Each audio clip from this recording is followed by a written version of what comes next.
තථාගතයන්ගේ ජීවිතය තුළින් ඔබ කිසියම් ආදර්ශයක් ලැබුවේ නම් ඒ තුළින් ඔබේ ජීවිතය ආලෝකවත් වී නම් ඔබේ ජීවිතයට සෙවන සදානන මඟ සොයා යාමේ අභිලාෂයක් ඔබ තුළ ඇති වී නම් වසර 2500කට පෙර මේ මිහිමත පානැගූ අද්විතීය මහා කාරුණිකයාණන් වෙත ඔබට කළ හැකි උපරිම ගෞරවය එයයි.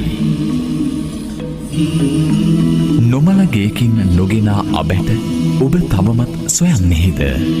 අංගුලිමාලට සමාව දෙන්නට ඔබ තවමත් සූදානම් නැතිද? දෙවරක් සිතන්න. ගෞතම තථාගතයන් අපට ගෙන ආදර්ශයෙන් ජීවිතය විකසිත කරගන්න.